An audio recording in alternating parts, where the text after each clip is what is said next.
known in English as Arabian Nights. 1001 Nights is a vast collection of multi-genre folk stories from the ancient world and is regarded as a universal monument of storytelling that served as the inspiration for innumerable Hollywood movies and animated Disney productions. All featured tales are held together by the frame story of Shahryar and Scheherazade. In short, the story revolves around King Shahryar, who became enraged at women after his wife deceived him. He vowed to marry a new bride every day, only to have her put to death the next morning.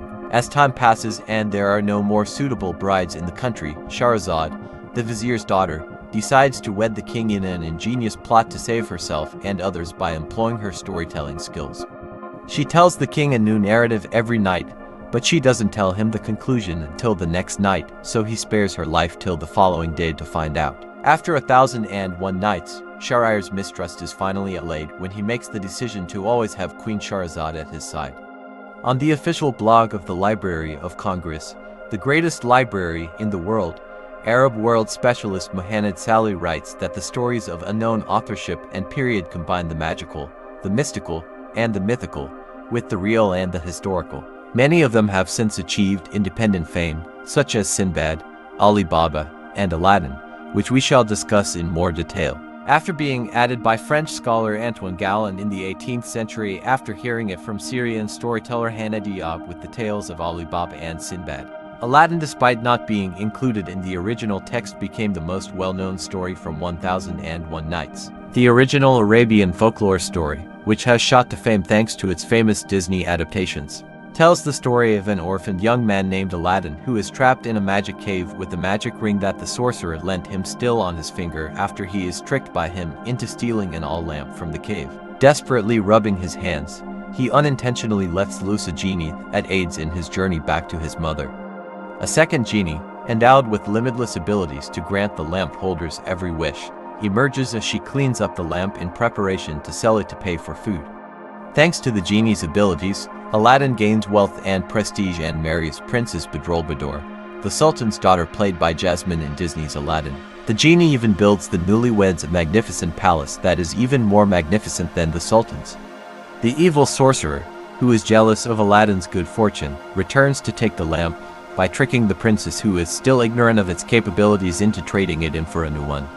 After that, he gives the genie instructions to deliver the entire palace to his Maghrib residence. Aladdin then calls forth the first genie using his magic ring, who takes him to the sorcerer's hometown, where he finds the lamp, defeats the sorcerer, and returns to the palace before eventually taking the Sultan's throne. Let's explore one of the most renowned mysteries in the world, the lost metropolis of Atlantis.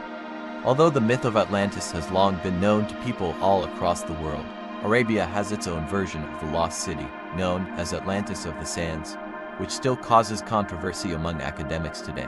Due to divine anger, this ancient city, also known as Uber or Iram of the Pillars, is thought to have been completely buried in sand by a natural disaster that occurred deep beneath the desert. Eager adventurers have been looking for it for decades.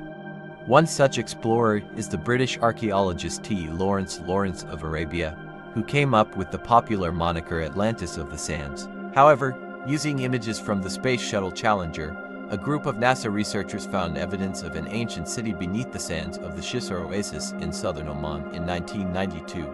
Out of the numerous expeditions that have been conducted across the Arabian Peninsula over the years in search of the lost desert city, the Washington Post once stated that expedition leaders Nicholas Clapp and George R. Hedges conjectured the city might have been the earliest known shipping center for frankincense, a fragrant gum resin harvested further south. Later, further 1000 BC ruins were discovered, including fortress walls that appeared to be built over a limestone cave. As the sands of time pass, some researchers continue to wait for the discovery of the Shisar archaeological site, despite the fact that many think it is indeed Atlantis of the Sands. The Seven Voyages of Sindbad the Sailor is the third well-known tale that French scholar Antoine Galland added to the Arabian Nights collection.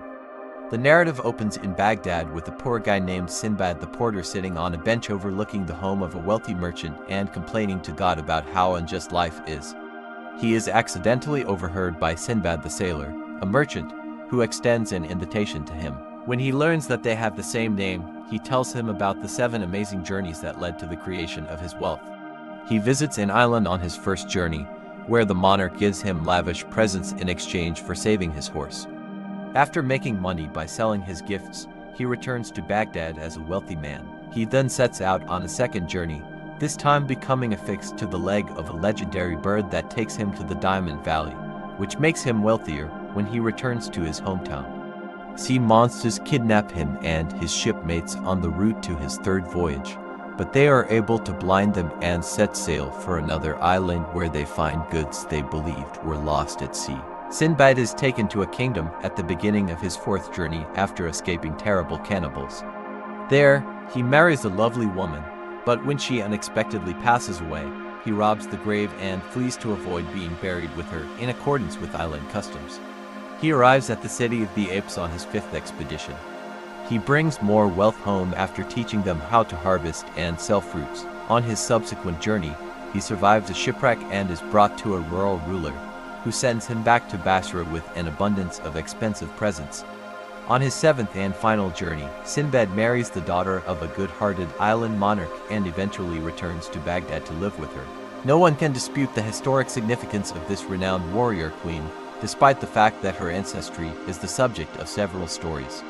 During a turbulent period in Roman history known as the Imperial Crisis 235 to 284 AD, Septimia Zenobia, the queen of the 3rd century Roman colony Palmyra, which spanned modern-day Syria, was a woman of extraordinary character and far-reaching leadership who challenged Rome's authority and established herself as the rightful monarch of the East. In his 6-volume classic The History of the Decline and Fall of the Roman Empire, English historian Edward Gibbon characterizes her as perhaps the only female whose superior genius broke through the servile indolence imposed on her sex by the climate and manners of Asia. After her husband Odonathus, the Roman governor of Syria, was assassinated by his nephew, Zenobia ascended to power. She was fluent in Greek, Syriac, and Egyptian in addition to Latin, and she surrounded herself with thinkers and philosophers. She began conquering Egypt into 69 AD, and after diplomatic discussions and a declaration of independence from Rome, she expanded her empire to include the Levant and Asia Minor. She was renowned for her endurance and exceptional horsemanship. After defeating Palmyra's soldiers in Antioch and Emesa, the Roman Emperor Aurelian besieged Palmyra and eventually captured Zenobia. Some historians assert that she died of a hunger strike or committed suicide in imitation of her purported ancestor Cleopatra after being taken hostage to Rome with her son, who is thought to have perished en route. The narrative of Ali Baba and the 40 Thieves, another well-known tale from 1001 Nights, which gave us the catchphrase "Open Sesame," is frequently retold in children's books to help young readers develop their moral compass. The folktale centers on Ali Baba, a poor woodcutter who discovers 40 robbers concealing their treasure in a hidden tunnel in the forest that can only be reached by the magic command "Open Sesame." Ali Baba then uses the overheard word to retrieve the treasures from the cave. He returns with a bag of gold, which his wife then weighs with a scale borrowed from his rich brother Kasim's wife, allowing her to surreptitiously find the gold. She tells her husband, who then coerces Ali Baba into disclosing the meaning of his gold coins. After that, Kasim goes to the cave to try to gather as much gold as he can, but he is so excited that he forgets the magic words that will allow him to escape and is killed by the robbers. Ali Baba returns the body home for burial in order to allay suspicions, and he enlists the aid of his brother's astute maid Morgiana to make the cause of death appear plausible. The robbers quickly suspect Ali Baba and plan to assassinate him by hiding in big old jars inside his courtyard.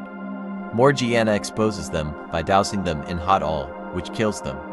After saving Ali Baba's life, she is set free and weds his son, and the family enjoys a prosperous life together because of the money they made from the cave.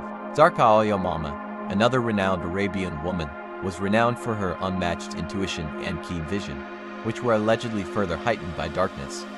Named for her dazzling blue eyes that enabled her to see into the future, she used her talent to identify enemies from a distance and protect her tribe from them. On their journey to take her hometown of Al-Yamama, a gang of adversaries planned to cut down trees in the region and use their branches as cover-ups to avoid her piercing stare. Despite this, the blue-eyed woman was able to see right through their plan and made numerous unsuccessful attempts to warn the people of Himyar, Yemen. They ignored the threats because they believed Zarqa had gone insane, and as a result, Enemy troops killed all the men in the tribe and gouged out her eyes before crucifying her. She is said to have been the first to apply aladin, a type of coal that improves vision, and Arab women still use it today when they want to see as sharp as darkest sight, as the phrase goes.